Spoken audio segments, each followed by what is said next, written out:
Maurice et les pirates de Dieter Weissmuller dans la collection Pastel chez l'École des loisirs.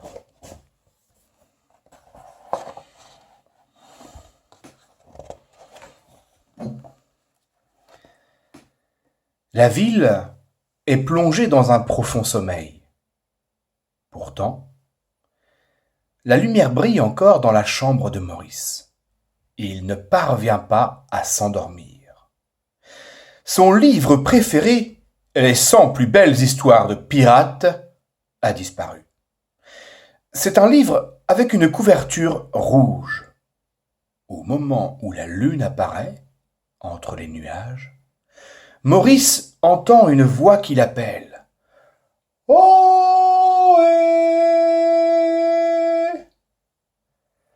Ohé!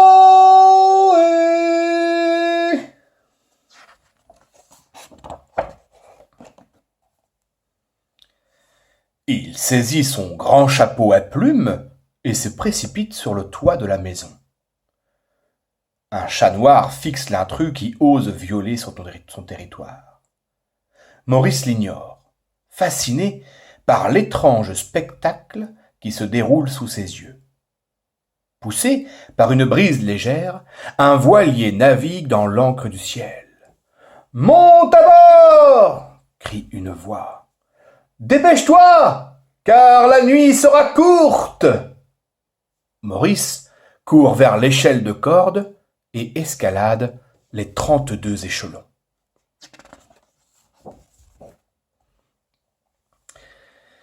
Le voilà face à l'équipage. Marco, le rat de vaisseau, Pedro, le perroquet, et Lily la brune.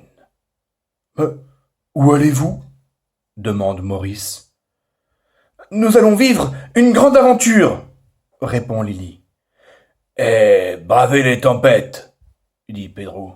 « Et récupérer le trésor » ajoute Marco en hissant la voile. Une chasse au trésor ? Alors là, je suis des vôtres, s'exclame Maurice en grimpant à bord. Le voilier reprend sa course nocturne sous le regard intrigué du chat noir. Soudain, Marco alerte l'équipage. « Un orage à l'horizon !»« Encore !» soupire Lily.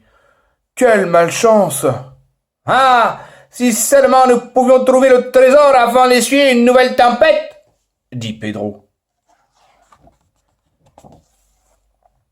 Hélas, quelques instants plus tard, le vaisseau s'enfonce dans un tourbillon de nuages. Maurice et Lily tentent de maintenir le cap, tandis que Marco et Pedro tirent sur les cordages. Mais malgré tous leurs efforts, le voilier poursuit sa course folle, puis s'immobilise dans un fracas étourdissant.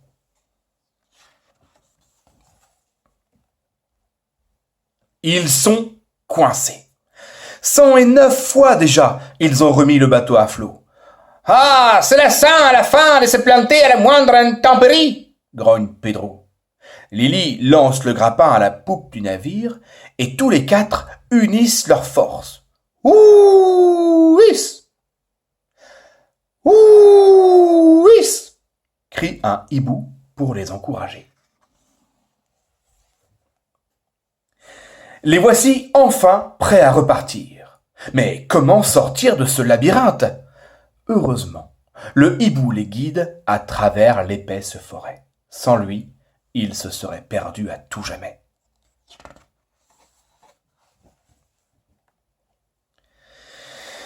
À peine rescapé de ce terrible naufrage, Maurice commence à s'impatienter.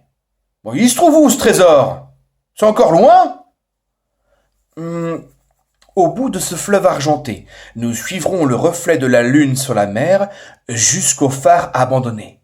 C'est là que se trouve le trésor, explique Lily. C'est tout ? S'étonne Maurice déçu. Mais alors, c'est pas une vraie aventure ?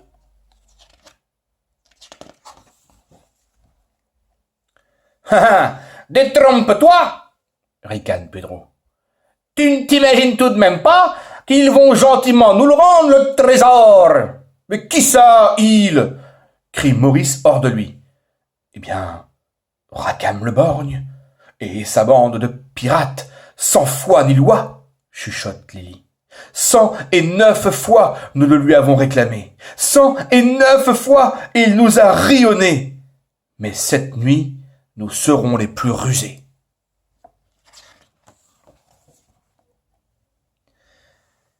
Et toi, tu peux nous aider à les duper, ajoute Lily. Moi? Duper une bande de pirates? S'étonne Maurice. Chut! Silence! Nous approchons du phare. Ils abordent dans le plus grand silence, s'avancent prudemment sur la plateforme du phare et se faufilent par une porte étroite. Lily prend Maurice par la main. Suivis du reste de l'équipage, ils empruntent l'escalier qui descend dans un gouffre sinistre.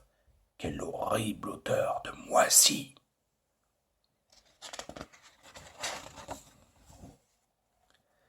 Soudain, une lumière les aveugle. Ils se retrouvent face à 4 pirates à la mine patibulaire. « Halte! On ne passe pas !» rugit l'un d'eux. Mais Lily se faufile entre ses jambes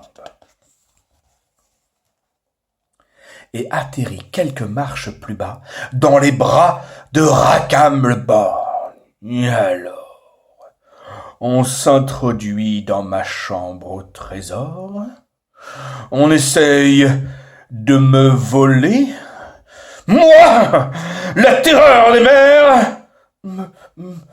Pas du tout, grand maître des vents, répond Lily.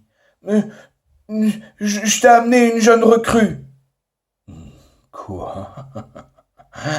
Cette demi-portion veut devenir un pirate?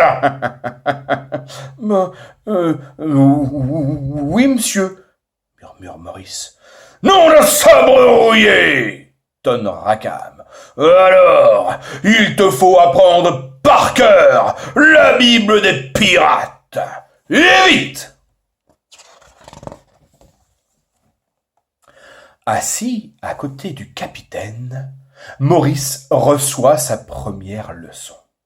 Il apprend comment nettoyer la cabine, préparer la tambouille, et il apprend aussi qu'il faut régulièrement lubrifier le gosier du capitaine. Maurice fait semblant d'être passionné, mais il se dit « Oh, quelle barbe la vie de pirate !»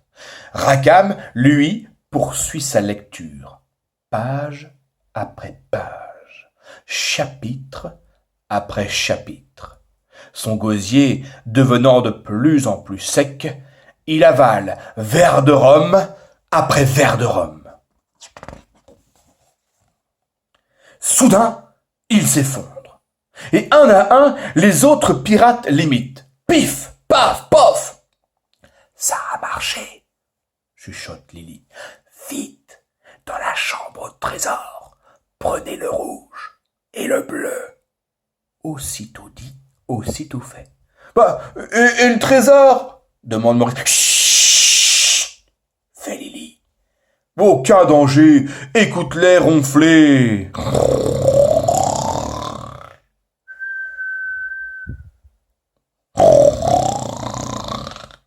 Sortons d'abord d'ici. Rapide comme le vent, Lily, Maurice, Marco et Pedro remontent 4 à 4 les marches de l'escalier.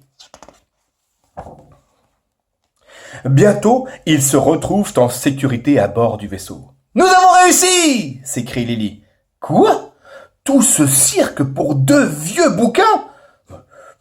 Tais-toi, Maurice, ce livre est le plus précieux des trésors. Sans lui, nous sommes incapables de piloter notre voilier. » À peine Lily a-t-elle prononcé ces mots que des nuages menaçants envahissent le ciel.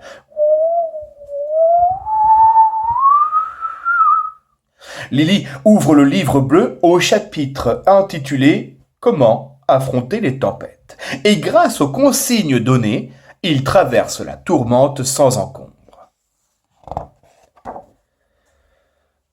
Le voyage du retour se poursuit dans le plus grand calme. Quand ils arrivent au-dessus de la ville, Lily tend le livre rouge à Maurice et lui dit « Ainsi que le veut la coutume pirate, je te remets ta part du butin. Au clair de la lune, la ville baigne dans une clarté poudreuse. Maurice ouvre le livre rouge, c'est son livre, les 100 plus belles histoires de pirates. Au loin, la voix de Lily résonne encore faiblement. À bientôt, Maurice, le pirate!